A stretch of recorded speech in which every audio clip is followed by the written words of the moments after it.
Hola amigos y amigas, ¿cómo están? Aquí de nuevo en el Café Crónica Digital. Y por supuesto, con el rico café que muy pronto esperemos estemos nuevamente en la Plaza Brasil y en el barrio Franklin brindando lo que nosotros sabemos hacer. Café, tortas y por supuesto la mejor buena onda que nos lleva ya 15 años junto a ustedes. Y por supuesto, aquí tomándonos un café con un invitado bastante especial. Un personaje que a todos nos llama la atención. Pero antes de presentarnos, les quiero presentar a nuestro equipo. Por supuesto nos comparte nuestra querida periodista Charlene Michelson. ¿Cómo está, Charlene? Hola, ¿qué tal, Iván? Muchas gracias por la presentación, muy bien. Charlene Chitman, perdón, chiquillos, Chitman.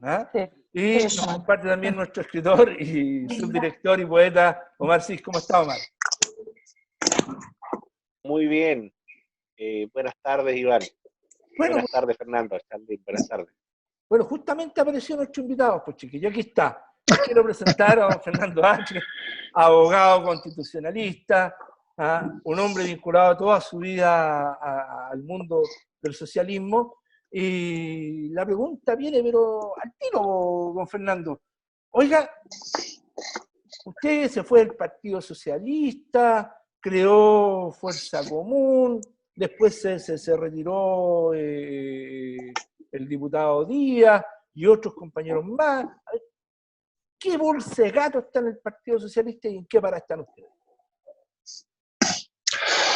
Bueno, primero que nada, hola Iván, Charlene, Omar. Es un gusto para mí y un honor estar aquí conversando con ustedes en Crónica Digital. Es bien importante la labor que hacen los medios alternativos, que no son los más... bueno, los que son controlados sabemos por quién. Así que para mí estar aquí con ustedes es un gusto. Y vaya, eso se llama un aterrizaje forzoso, una pregunta así de entrada para empezar con toda intensidad.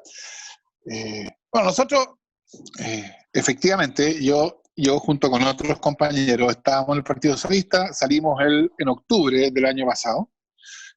Después ha habido otras salidas del partido, porque yo creo, y la razón por la cual nosotros estábamos en el Partido Socialista, o sea, la lucha que estábamos dando dentro del Partido Socialista era para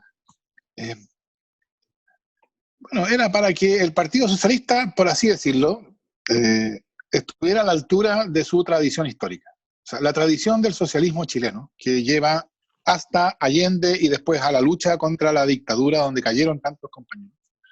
Es una tradición que yo creo que contiene los mejores momentos de la lucha del pueblo chileno por su emancipación. Y el Partido Socialista, como partido político, su responsabilidad era hacer de esa tradición, hacerla relevante hoy, ¿no? Ese es el estándar por el cual el Partido Socialista debe ser juzgado. Y bueno, nosotros que salimos, y muchos otros compañeros que habían salido antes, o que yo creo que están hoy día crecientemente incómodos en el propio Partido Socialista, tienen la impresión de que el Partido Socialista no está a la altura. No. Es una responsabilidad que hoy día le queda extraordinariamente grande. Yo quiero decir que yo respeto que los distintos procesos y momentos por los cuales pasan distintos compañeros, ¿no? A los socialistas de base que yo conozco y que que creen que es importante seguir dando la lucha dentro del Partido Socialista. Es una lucha que nosotros también creíamos que era importante dar por recuperar esta tradición, y que nosotros llegamos a la conclusión de que ya no tenía ninguna viabilidad. Pero hay otros compañeros que creen que tiene viabilidad, que tiene sentido todavía seguir dándola. Yo no tengo ningún reproche que hacerles. Yo entiendo que cada uno tiene distintas percepciones del asunto. Pero nosotros llegamos a la conclusión de que eso era una lucha fútil, ¿no? Después de la última elección partidaria y lo que pasó después de todo eso, etc. Lamentándolo mucho y con dolor muchos de nosotros, decidimos entonces salir del partido.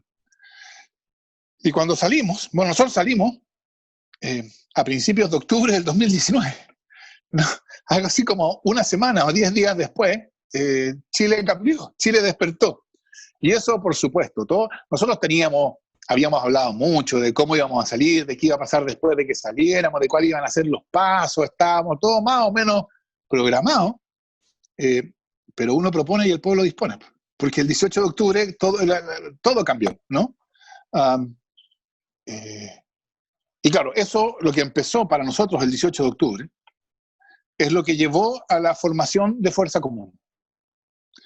Porque nosotros veíamos que hay un problema, y es que el 18 de octubre fue un movimiento,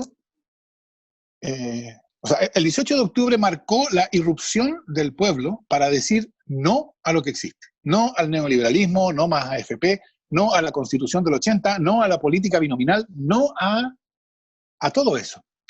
Y parte de lo que fue rechazado el 18 de octubre, y yo creo que eso es clarísimo, es la política institucional como un todo. O sea, yo creo que hay una crítica profunda a una política institucional que se ha mostrado incapaz de reaccionar a las demandas ciudadanas. Podremos quizá después hablar de eso si a ustedes les interesa. Pero entonces, esa fuerza social enorme que irrumpió el 18 de octubre, y que entonces abrió un camino que había estado cerrado por 30 años, menos de un mes después del 18 de octubre, ya había fecha para el plebiscito constituyente. Un plebiscito que en 30 años había sido imposible. Un plebiscito que 3 o 4 años antes, el propio ministro del Interior de Bachelet, Jorge Burgos, había llamado un atajo raro, ¿no?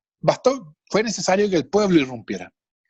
Y que irrumpiera entonces, rechazando a esa política. Y entonces, esa fuerza social que irrumpió, se está enfrentando ahora a que para participar en el proceso constituyente que viene, necesita darse alguna organización, alguna articulación. Porque sin articulación, desorganizadamente, puede ocurrir lo que ocurrió el 18 de octubre, que irrumpen y que entonces dicen no a todo esto. Pero cuando se trata de pasar del decir no al neoliberalismo, no a las AFP, etc., a decir sí a qué constitución, cuál es la constitución que sí queremos, entonces es necesario transformar esa fuerza social, ese poder social, en poder político que pueda tener resultados institucionales. Y para eso se necesita articulación. Y Fuerza Común nace para permitir que eso ocurra. Adelante.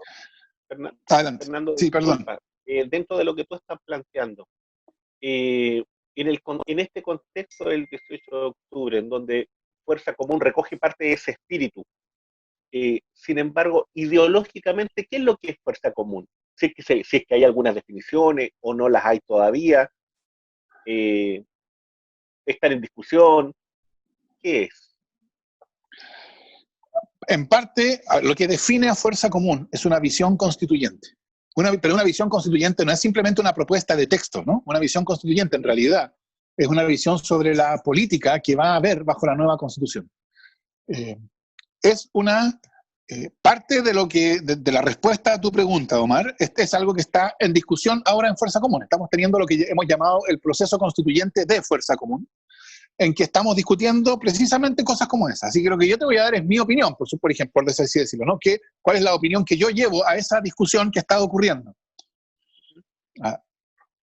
Mi posición es que Fuerza Común es claramente un partido de izquierda, es un partido que nace para acabar con el modelo neoliberal, para permitir una salida al neoliberalismo y para defender una constitución que permita la salida del neoliberalismo. Y que en ese sentido, yo creo que necesita conectarse con lo que yo llamaría la tradición allendista del socialismo.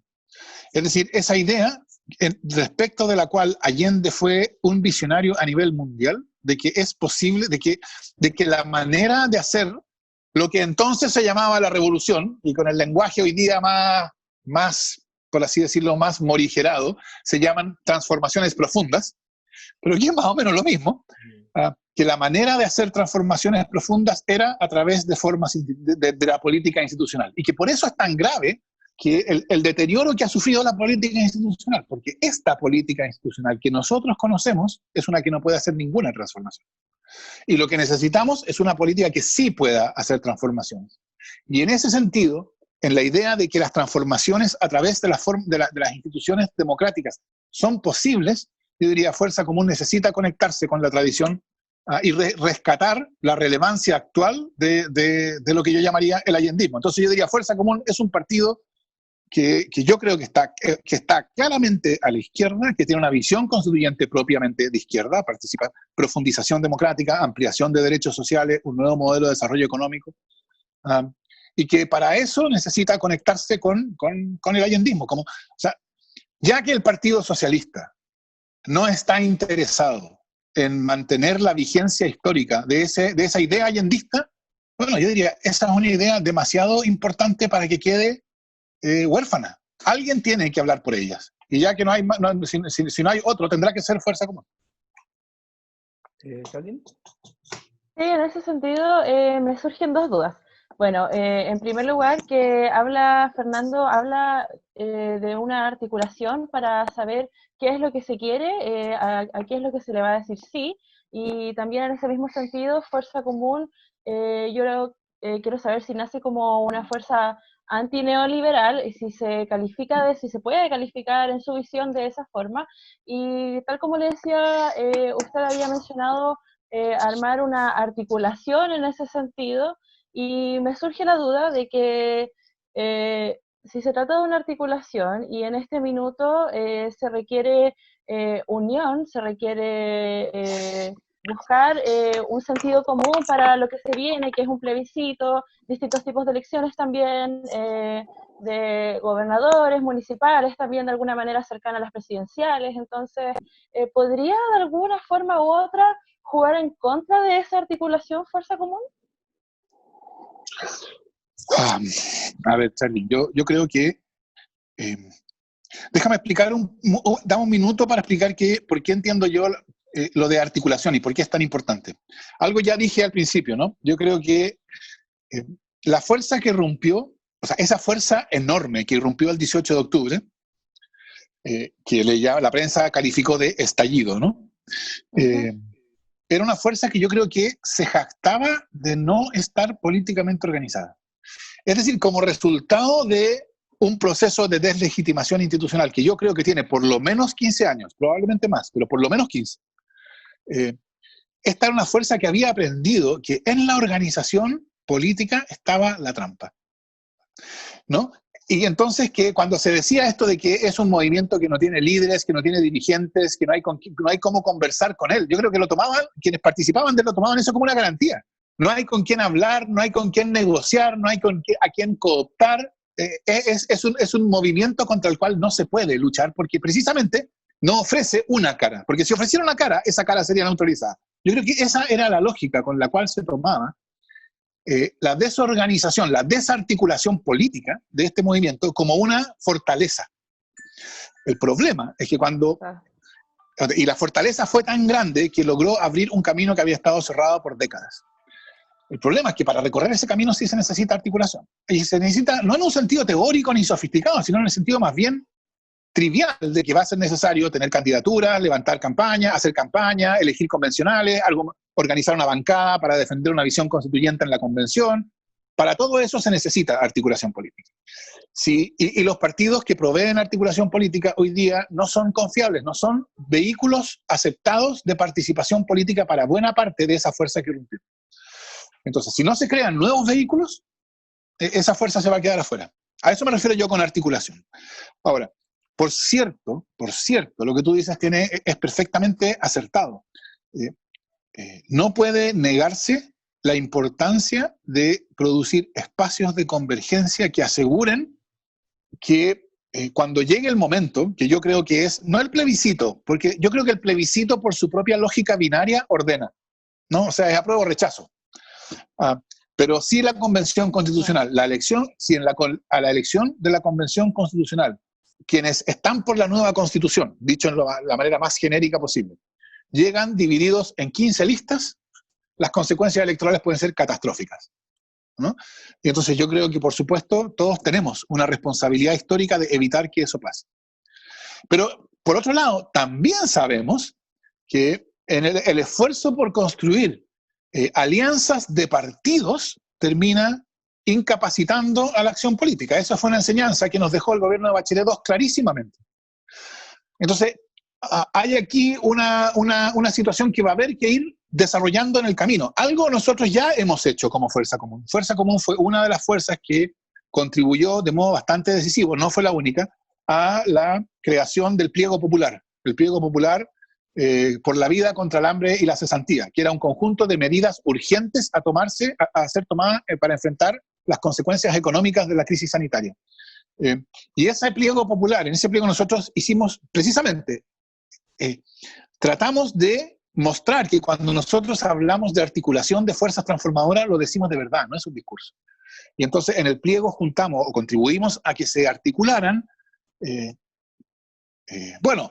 fuerzas del Frente Amplio, fuerzas políticas del Frente Amplio, de Unidad para el Cambio, de Chile Digno, y también, y esto es bien importante, también actores u organizaciones sociales, ¿no? Como precisamente un esfuerzo de ir construyendo en un proceso que no va a ser ni fácil ni inmediato, por cierto, pero de ir construyendo una articulación. Yo creo que quienes contribuyan a un fraccionamiento que pueda tener consecuencias electorales catastróficas van a tener una responsabilidad histórica muy grande.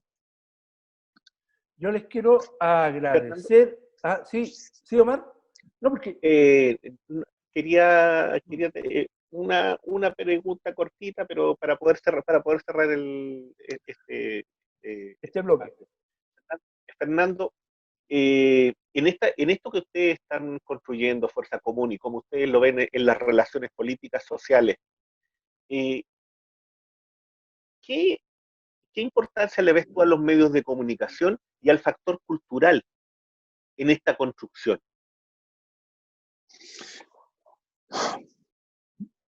Buena pregunta, Omar. Yo creo que el factor cultural, partamos por ahí, es bien importante, pero yo no sé qué opinarán ustedes, pero yo siempre fui menos pesimista que muchos de mis compañeros que decían, sobre todo antes del 18 de octubre, que el neoliberalismo había entrado en la subjetividad de todos los chilenos y que los chilenos ya nos habíamos convertido en neoliberales y que por eso era una sociedad despolitizada y que por eso cuando las encuestas preguntaban si usted quiere que haya más ahorro previsional, quiere que sea solidario o individual, y la gente decía individual. Yo siempre pensé, me tomé esa idea con mucho beneficio de inventario, ¿no? Yo decía, esto no es tan así. Y yo creo que el 18 de octubre en buena medida me dio la razón, ¿no? O sea, yo creo que no hay una cultura neoliberal como se veía desde antes del 18 de octubre. Pero yo creo que efectivamente eso no quita que ha habido una validación cultural del neoliberalismo en los últimos 40 años contra los cuales hay que luchar también al nivel de la cultura. Y eso es una cuestión fundamental, creo yo. Y en eso los medios de comunicación tienen y sobre todo los medios de comunicación alternativos, ¿no? Porque claro, cuando yo digo medios de comunicación no estoy pensando en el Mercurio y la Tercera, no, sino estoy pensando más bien en medios como Crónica Digital, que son medios que funcionan mucho más en el nivel de la cultura popular, la cultura del pueblo, o para decirlo como yo alguna vez le escuché decir a Manuel Antonio Garretón, el sociólogo, la gallá, ¿no? En ese nivel, de esa cultura que es como espontánea, yo creo que los medios de comunicación no oficiales, por así decirlo, cumplen una función completamente central. Y yo creo que una transformación antineoliberal necesita tener una expresión cultural, o sea, necesita preocuparse del modo en que se traduce en una expresión cultural. O sea, nosotros tenemos el ejemplo, ¿no? O sea, la parte de la potencia que tuvo, lo que llevó a la Unidad Popular, es que encontró una forma cultural de expresión que fue tan fuerte que hoy día, incluso hoy día sigue experimentando, sigue ejerciendo un cierto influjo en la izquierda, ¿no? Que va desde la estética hasta, la música, todas las formas de la cultura.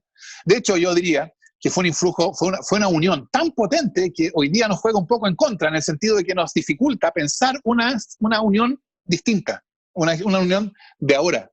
Pero creo que ilustra la potencia que tiene un proyecto transformador que se expresa en la cultura con ese nivel de imbricación.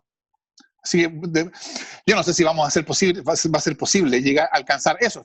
El impacto que tuvo esa dimensión fue mundial. O sea, eso es parte del patrimonio de la izquierda no chilena, sino mundial. Yo no sé si vamos a alcanzar, si nos podemos poner ahora la expectativa de alcanzar una unión similar, pero que hay que hacer lo posible, por cierto. Los quiero invitar, obviamente tomándole un rico y delicioso café aquí en Crónica Digital, a escuchar a nuestro invitado especial de todas estas conversaciones, pues, al Pancho Villa. El Pancho Villa nos sigue recordando lo que decía recién Fernando, la cultura que se construye todos los días de Arica a Punta Arenas, de la cordillera a la costa. Los invito a escuchar al Panchito Villa.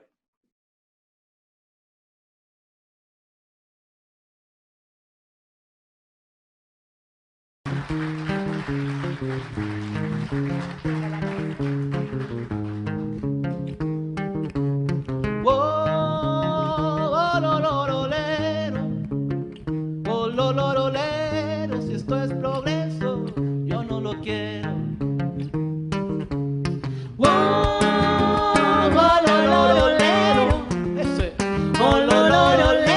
Si esto es progreso, yo no lo quiero. Ahora, vamos con las palmas. Si esto es progreso, yo no lo quiero. No es difícil, ¿cierto? A ver, intentémoslo.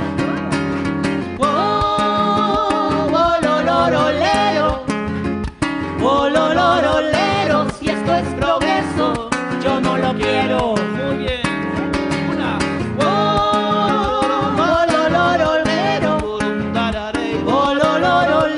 Si esto es progreso, yo no lo quiero. La sombra del nuevo tiempo que alega nueva verdad, predica modernidad y altera los elementos. Los números son sustento y el lucro finalidad.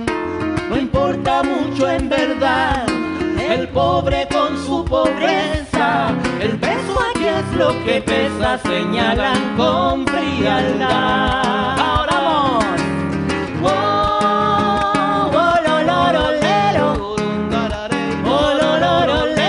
Si esto es progreso, yo no lo quiero. A despeinarse, chiquillo, vamos.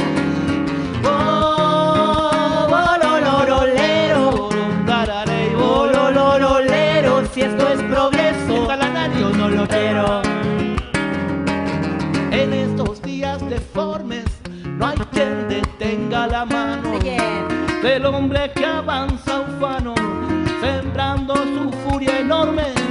No hay nada que lo conforme si de dinero se trata. Su codicia se desata, lo alimenta y fortifica y sin pudor lo justifica. Cuando mata, mata y mata.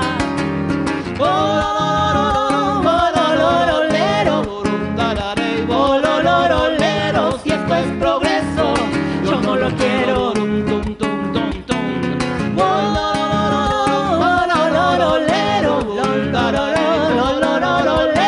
Si esto es progreso, yo no lo quiero. No. Perdón, ahí va. No me digan que el mercado resuelve todo problema, más bien parece condena un yugo sofisticado. Los sueños se han olvidado, solo reina lo tangible.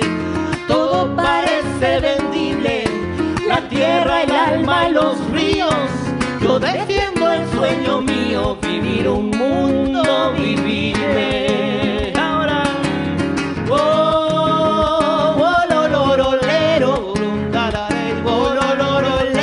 si esto es progreso, yo no lo quiero.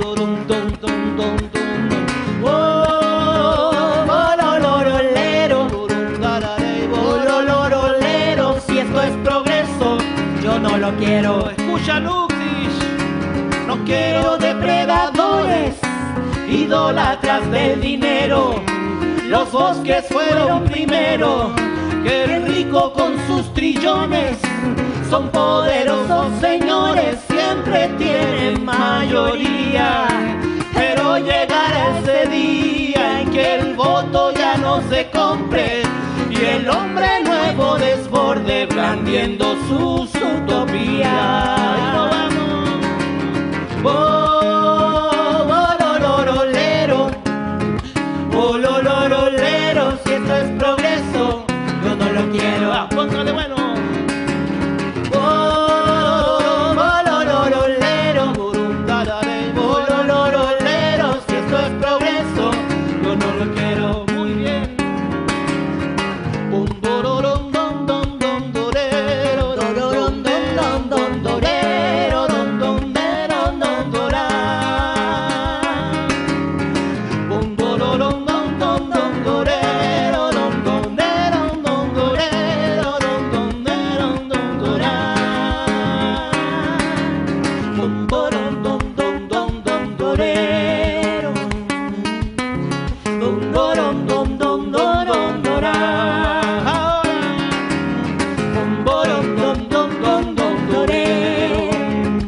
Gracias por ese canto.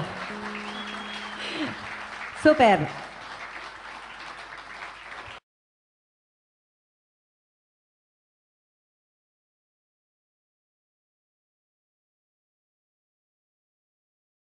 ¿Les gustó? Impecable. ¿Ah? Impecable, Panchito. Muy buena Siempre canción. recordándonos dónde tenemos que estar.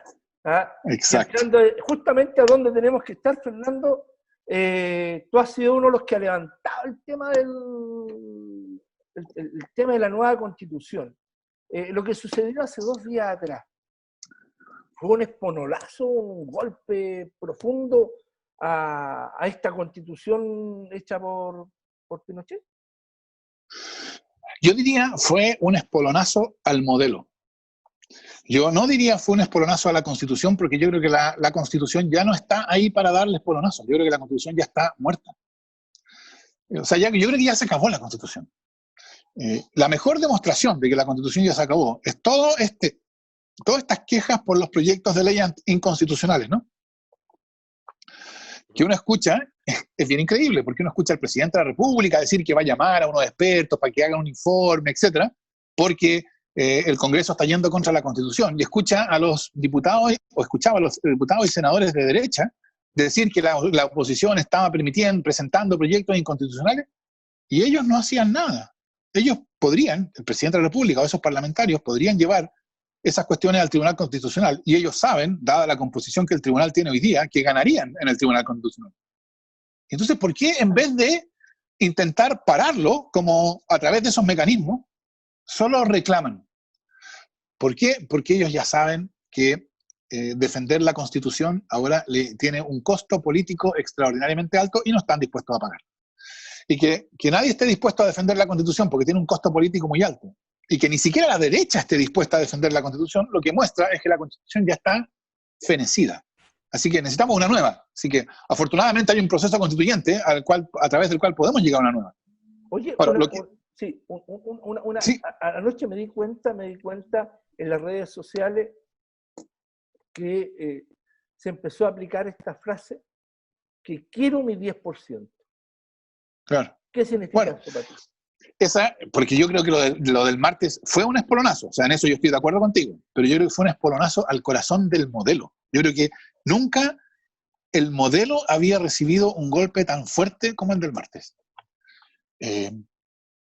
Porque, y por eso alguien me decía el otro día, si hubiera sido posible, el martes hubiera habido celebración en Plaza Dignidad. O sea, habría ido la gente como si hubiera sido un triunfo de la selección chilena, habría ido a celebrar el triunfo contra la AFP. ¿Por qué? Porque yo creo que todos los chilenos y chilenas hemos observado que en los últimos, digamos, 10 años ha ido surgiendo cada vez con mayor fuerza una indignación especialmente contra la AFP. Y fíjense ustedes este panorama tan curioso. La política institucional ha sido totalmente indiferente a esa indignación contra la AFP. ¿No? O sea, acuérdense lo que estábamos discutiendo antes del 18 de octubre. Habíamos empezado a discutir un proyecto presentado por este gobierno que aumentaba en 4% el ahorro individual, ¿se acuerdan? Y que ese 4% iba a ser un 4% adicional para que la administraran las AFP. Después de mucho discutirlo, se había cambiado eso y se había dicho que lo iba a administrar un ente, ¿se acuerdan? Sí, exacto. En eso estábamos el 17 de octubre. Es decir, la política institucional. Nosotros teníamos una situación de una sociedad que estaba cada vez más indignada con las AFP como ícono del abuso, y una política institucional que era totalmente indiferente a esa indignación, que no se sentía en absoluto interpelada, a la cual le daba lo mismo y que discutía sin poner en cuestión a las AFP. Eso se acabó el martes. Lo que yo creo que pasó el martes fue que la fuerza de esa demanda social fue tan grande que esta política que ha aprendido a ser indiferente, incluso ella tuvo que reaccionar, ¿no? Y por eso entonces tuvo que tomar esa decisión. Y por eso creo yo que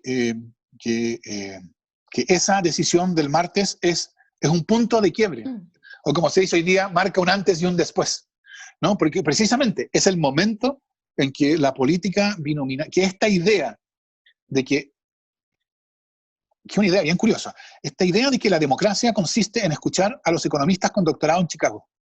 ¿No? Eso es lo que entienden lo que el Partido del Orden entiende por democracia. Que cuando se trata de la reforma de pensiones hay que preguntarles a los economistas. Hay que ignorar las demandas que surgen del pueblo. Hay que atender a los economistas. Bueno, yo creo que esa visión se acabó el martes. O por lo menos sufrió un golpe. Está bien, no hay que ser demasiado optimista. Por lo menos sufrió un golpe y fuerte.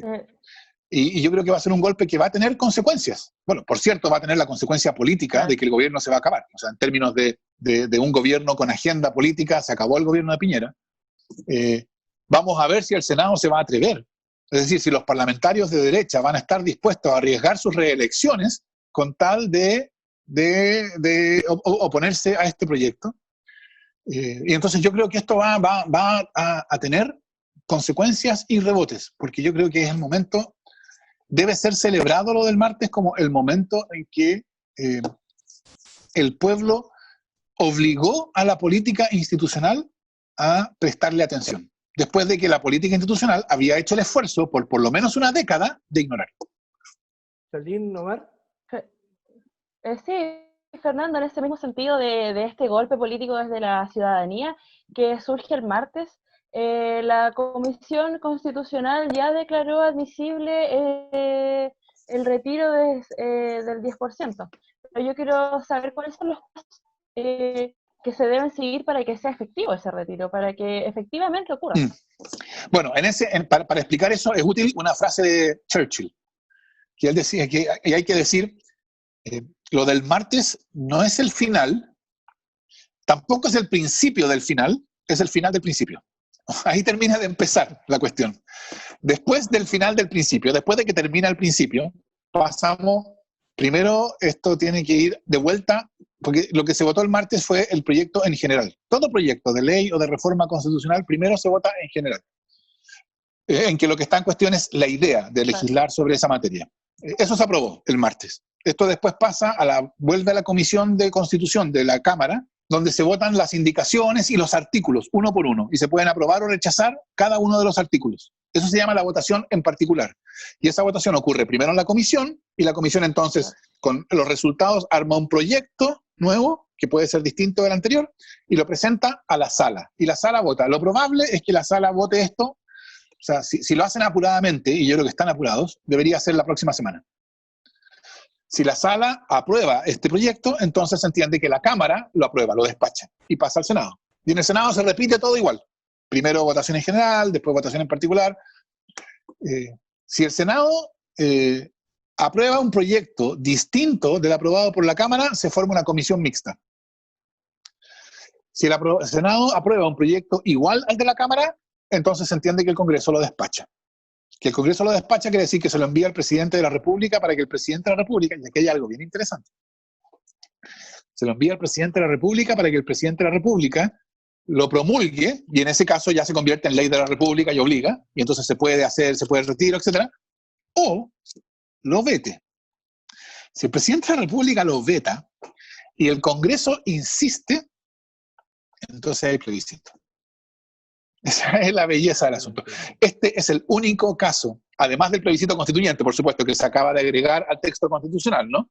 Pero en el texto original de la Constitución, este es el único caso de plebiscito, que haya una reforma constitucional que es vetada por el presidente de la República, que el Congreso insista y que entonces el presidente, para no promulgarla, llama plebiscito. Entonces, la verdad es que yo pensaría que esto no va a ocurrir, pero a estas alturas ya las predicciones sobre lo que puede o no ocurrir son bien débiles, ¿no? O sea, en este camino podría terminar en un plebiscito sobre las AFP. Ya tú sabes. Omar. Fernando, en ese mismo contexto de este tumultuoso mundo de lo que está ocurriendo en lo político en cuanto a las leyes, en cuanto a obtener, ¿no es cierto?, a que haya una señal para el mundo social. Porque yo no sé si tú viste la encuesta Mori con los trabajadores, me parece con la CUT. Ahí se plantean una serie de cosas que son bastante duras, en relación principalmente, ¿no es cierto?, a a los temas que tienen que ver con la legitimidad política, en relación a lo que tienen que ver también con el hecho de cómo es observado el gobierno, desde el punto de vista, ¿no es cierto?, de que hay un número importante de chilenos que consideran que este gobierno, ¿no es cierto?, está articulando toda su dimensión sociopolítica, todo su poder, para defender a un pequeño núcleo de, llamémoslo así, poderosos, empresarios, no sé. ¿Cómo tú ves eso hoy día, en el contexto de la pandemia y haciendo como una mirada, ¿no es cierto?, global desde el 18 y ya con estos dos escenarios que son muy distintos y que ambos son críticos? Mira, Omar, yo creo, o sea, yo no vi esa encuesta entera, pero vi algunas cosas que eran bien interesantes, ¿no? Algo así como el 70%, si no me equivoco, de los encuestados se declaraban trabajadores. Exacto. ¿No? Lo cual es bien interesante, porque lo que están declarando al llamarse así, es que hay otros que no son trabajadores. Y esos otros que no trabajan son los que viven del esfuerzo de los que sí trabajan. Y ellos no son, en una notable inversión del discurso oficial del neoliberalismo, esos que no trabajan y que viven a costa de los que sí trabajan, no son precisamente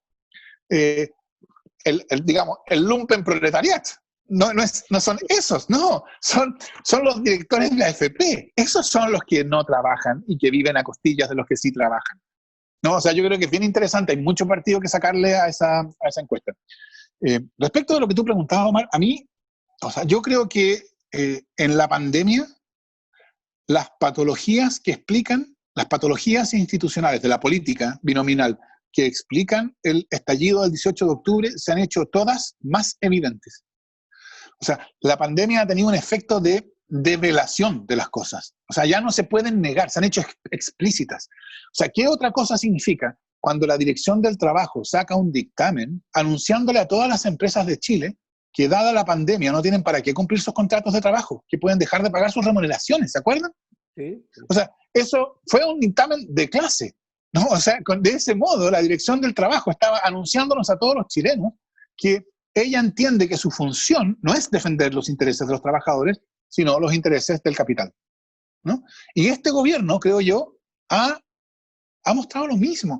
Y de hecho, lo ha hecho de una manera en que es tan evidente que uno se pregunta, ¿con qué lógica? ¿Con qué lógica, por ejemplo, hacen esto? Yo conversaba en un programa hoy día en la mañana con el alcalde Sharp sobre el caso de las cajas, ¿no? Las cajas de alimentos.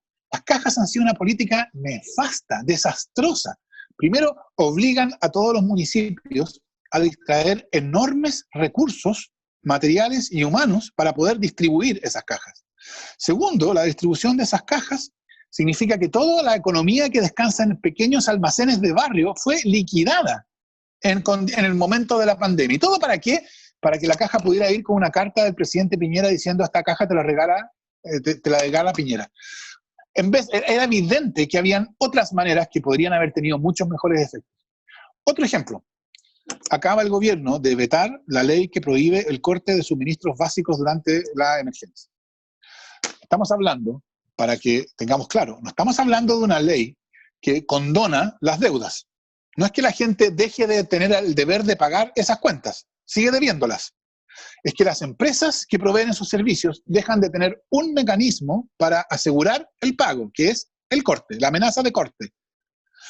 ¿Por qué? Bueno, uno pensaría, si no es muy difícil pensar lo grave que es en condiciones de cuarentena. Ojo, en condiciones de cuarentena, quedarse sin electricidad, sin agua o sin gas. O sea, es una cuestión de humanidad mínima, ¿no? ¿Quién no se da cuenta de eso? Y el gobierno la veta. ¿La veta defendiendo a quién? Los intereses de las empresas. Y no solo eso. A mí lo que me parece, lo que me parece una grosería es que el gobierno la veta y para vetarla espera que pasen casi 30 días, ¿no? Porque el gobierno recibió esto el 11 de junio. El gobierno constitucionalmente tiene un plazo de 30 días para vetar. Si el gobierno hubiera querido mandar la señal de que vetaba porque había razones importantes para vetar, pero que era consciente del problema para las familias chilenas, lo que habría hecho sería, se habría apresurado a vetarla el segundo día o el tercer día para que el procedimiento se hiciera más rápido, ¿no? O sea, ¿qué quiere decir el gobierno cuando la veta en el día, no sé, 25? O sea, deja pasar 25 días y la veta al final. Lo que está diciendo el gobierno es que a él el drama de las familias a quienes les han cortado o les pueden cortar los servicios básicos les resulta totalmente indiferente. ¿Y por qué les resulta indiferente? Porque los intereses de esas familias para el gobierno no le importan. Si lo dijo el ministro Mañalich, si ni siquiera saben que ese problema existe, ¿no? O sea, yo creo que pocas veces antes habíamos tenido una constatación tan evidente de un gobierno de clase como el actual. Fernando, una precisión con eso. Fíjate que está este castigo social al gobierno, pero sin embargo también hay mucha crítica a la oposición. La Sí. encuesta también ratifica, Por ¿no es cierto, cierto?, una posición crítica a la forma en que se ha comportado la oposición política. ¿Cuál es la lectura tuya de la oposición política en el contexto de la pandemia? o sea, la oposición, por cierto, que hay mucha crítica que hacer a la oposición. O sea, la oposición en esta crisis, que es una crisis mayúscula, el gobierno ha estado en los hechos sin oposición, ¿no? O sea, eso es culpa de la oposición, por cierto. Yo creo que eso refleja, o eso es consecuencia también del problema que Chile tiene. Tenemos un problema con la política institucional, no tenemos un problema con el gobierno, aunque también lo tenemos, ese es otro. Pero hay un problema con la política institucional, y esa política institucional hoy día tampoco es apreciada por la ciudadanía, por el pueblo. Y en eso, ahí cae, por cierto, la oposición, o como se dice hoy día, de modo más certero, las oposiciones, ¿no? Las oposiciones que aún teniendo mayoría en la Cámara de Diputados no son capaces de elegir un presidente de la Cámara. Si la verdad es que es bien increíble. Ahora, habiendo dicho eso, hay que observar qué fue lo que pasó el martes. El martes, ese momento en que la política institucional se dejó interpelar por el pueblo, eso produjo ordenación, ¿no? El martes sí hubo disciplina, hubo capacidad de actuar en concierto. ¿Y por qué? No hubo, yo creo que no fue consecuencia de que se juntaran los jefes de las bancadas y llegaran a algún arreglo de que hoy día vamos a hacer tal cosa. No fue por eso. Yo creo que fue el efecto ordenador que tiene, demanda que surge de la sociedad cuando la política se deja interpelar por ella. Así que en algún sentido lo del martes también muestra cómo proceder para el futuro. O sea, la oposición necesita abandonar esta idea tecnocrática, de que escuchar al pueblo o las demandas populares es demagogia o es populismo, y entender que la idea democrática consiste en una política que está atenta principalmente a esas demandas para poder articularlas y realizarlas de la mejor manera posible, y que eso, ahí está la posibilidad de la convergencia, del ordenamiento que permita la acción concertada, etcétera. Eso es lo que hace la diferencia entre lo que pasó el martes y lo que había pasado tantas otras veces de una oposición que no daba pin con bola realmente. Yo los quiero invitar, estimados amigos y amigas, a ti también, Fernando, Charlín, Omar, a escuchar a nuestro invitado Francisco Villa y partir después con el último bloque, que vamos a hablar con temas internacionales con Fernando Atria. Así que los invito a escuchar al Panchito.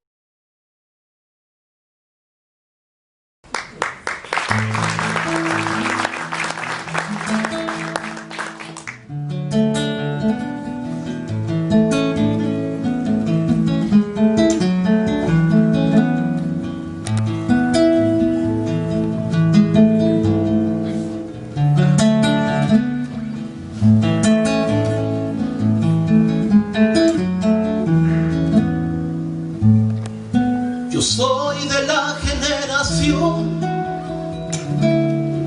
que creció en tiempo nublado, la que cargó con el pecado de todo lo anterior, aquella que con temor vio cómo quemaban libros y transformaban el himno que en el colegio aprendió.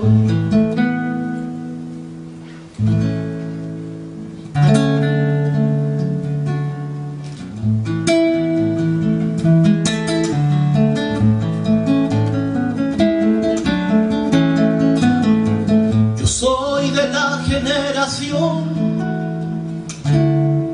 que creció al compás de marchas,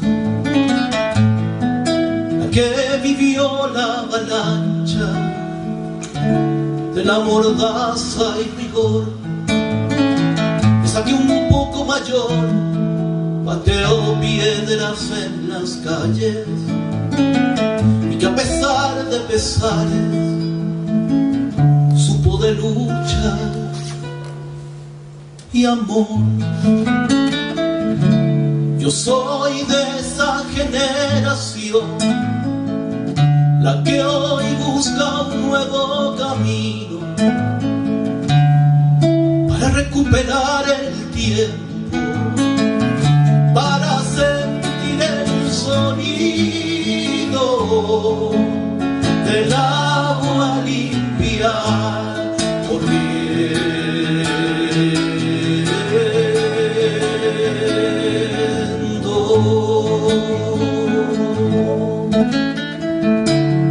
Para ti, Alexandra Cuña.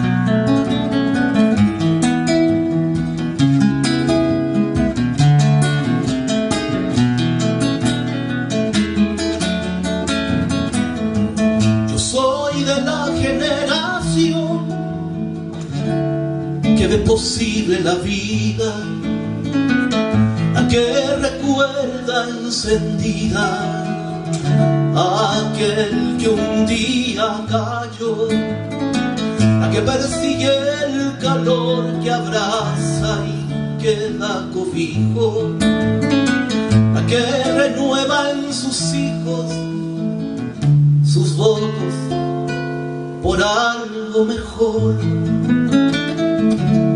Yo soy de esa generación, la que hoy busca un nuevo camino para recuperar el tiempo, para sentir el sonido del agua limpia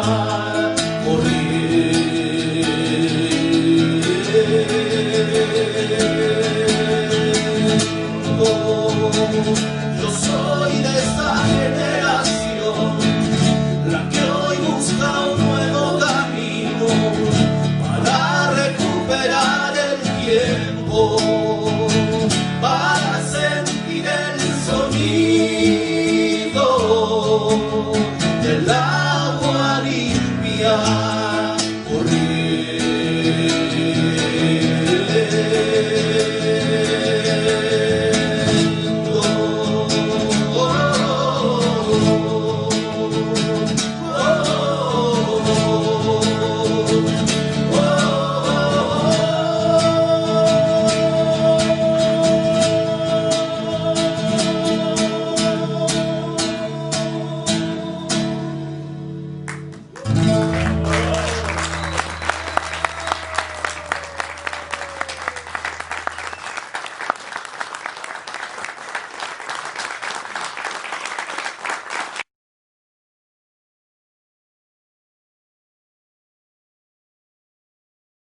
Así, po. El Pancho nos sigue hablando desde la cultura, desde la música, y bueno, justamente el tema internacional tiene que ver algo muy importante. Hace unos minutos atrás, el expresidente Zapatero de España llamó y dice que urge un proceso renovador de los países latinoamericanos, a raíz de que se cumple un año del Grupo de Puebla. En ese contexto, ¿la realidad latinoamericana está en un proceso de cambio? ¿O tenemos que esperar que nuevamente la derecha siga ganando en América Latina? Bueno, yo creo que a nivel internacional pasa algo que tiene cierta relación con lo que ha estado pasando en Chile, ¿no? Porque es cosa de acordarse lo que la derecha decía hace 2 años de lo que estaba pasando en Latinoamérica, ¿no?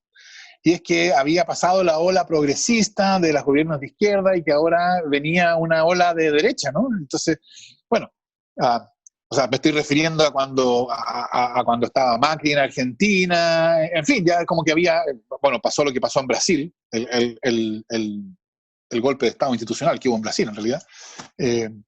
Pero había como un optimismo de la derecha, que es más o menos parecido al optimismo que había en la derecha en Chile hace algo así como un año, ¿no? O incluso más, o menos.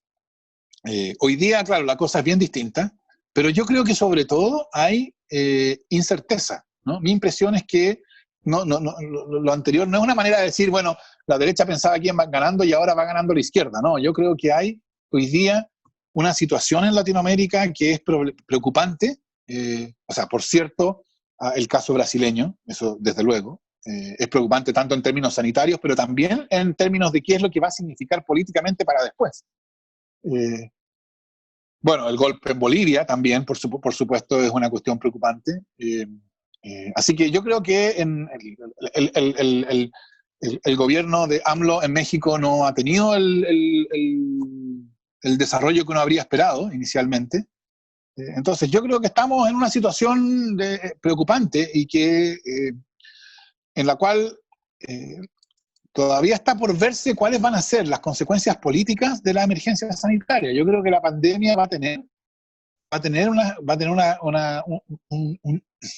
profundas implicaciones para la política que viene después, pero no son implicaciones obvias. No creo que tenga efectos mecánicos, pero sí creo que vamos a estar viendo por mucho tiempo cómo aparecen consecuencias, algunas de ellas inesperadas, de lo que está pasando ahora en toda Latinoamérica con el coronavirus. Fernando, uno de los temas que ha estado en la palestra a nivel latinoamericano, que acá en Chile nos ha tocado mucho, ¿no? Tiene que ver con esta dimensión jurídica de lo político, del uso de lo jurídico y del uso de ciertos aparatos, ¿no es cierto?, de la justicia para la persecución política de ciertos sectores, hablando de ciertos sectores progresistas, ¿no? Estoy pensando en Lula, estoy pensando en Correa, estoy pensando, ¿no es cierto?, en el presidente Evo Morales. ¿Cómo ves tú ese fenómeno, pensando que tú eres abogado y eres profesor también? ¿Cómo tú ves? No, yo creo que eso, Omar, es de las cosas más preocupantes, además del coronavirus. Digamos. Sí, en el mundo anterior al coronavirus, esa era de las cuestiones más preocupantes que estaban pasando en general. De hecho, yo lo pondría más ampliamente, porque yo diría que no es solamente, aunque en muchos casos ha sido así, en los principales, no ha sido solamente una arma que se ha usado contra gobiernos de izquierda o progresistas, ¿no? Algo parecido pasó en Perú también. Entonces, pero evidentemente Paraguay, Brasil, claro, fue el caso más espectacular, ¿no? En el sentido de grande. Sí. Y claro, yo creo que eso nos ha llevado a una situación bien peculiar, bien problemática, diría yo. Y es que ha surgido este invento latinoamericano del golpe de Estado institucional. Ya no se necesitan tanques para dar golpes de Estado. Y yo creo que Brasil es el mejor caso. Ahora se usa el derecho para dar golpes de Estado. Y eso, creo yo, es bien problemático, o sea, hace que la política sea mucho más difícil de mantener dentro de ciertos límites civilizatorios, por así decirlo, ¿no? Las persecuciones contra presidentes como los que tú has dicho, contra Evo Morales, contra Cristina, contra Lula, digamos, con distintos grados de justificación, ¿no? No son todos los casos iguales, pero evidentemente hay una tendencia, y eso muestra una disposición a usar, o sea, eso en algún sentido es la versión actual de todas las formas de lucha usada por la derecha, porque todas las formas de lucha incluyen las formas institucionales, y para usarlas hay que forzarlas, ¿no? Y eso, diría yo, es grave. Es el caso Piñera, por ejemplo, el caso de Chile, perdón, pero es el caso, Fernando, el caso Piñera, donde ya la justicia chilena ha aceptado 2 querellas en contra del mandatario, pero además han presentado acciones internacionales ante la Corte Penal Internacional sobre violaciones a los derechos humanos a raíz del estallido social. Bueno, esas acciones tendrán que seguir su curso. Hay una diferencia en que se trata de, o sea, en los otros casos se trataba de presidentes que habían dejado de serlo. Entonces era el uso por el gobierno entrante de la institucionalidad para liquidar a sus adversarios anteriores. En este caso, estas acciones son acciones presentadas por quienes han sufrido las consecuencias de la acción del Estado, ¿no? Entonces yo no diría que son el mismo caso, y en todo caso va a haber que ver qué pasa con estas acciones contra Piñera. Por cierto, habrá que seguir su desarrollo. Yo creo, en general, que las cuestiones por las cuales hay que hacer responsable al gobierno de Piñera, que son un manejo inadecuado o una estrategia sanitaria que ha tenido muchos más costos humanos y económicos de lo que podría haber sido. O sea, por eso yo creo que el gobierno de Piñera debe responder, y yo de hecho va a responder políticamente, pero yo no estoy seguro de que la vía de las querellas sea la manera adecuada de realizar esa responsabilidad, porque esa es una responsabilidad política. Con eso no me refiero a los casos de violaciones a derechos humanos, ¿no? Yo digo, o sea, la violación a los derechos humanos, esa hay que perseguir las responsabilidades jurídicas y políticas hasta donde se pueda. Pero sí, al intento de transformar, de hacer de la crítica política por una gestión inadecuada de la pandemia un juicio penal. Yo no creo que sea la mejor idea. Omar, la última pregunta. Sí, Fernando, sobre la política internacional del gobierno, esta idea de cerrar embajadas, esta forma de relacionarse del gobierno de Piñera con la región y a nivel internacional, ¿qué te parece? ¿Cuál es la mirada que tú tienes y que tu sector político tiene?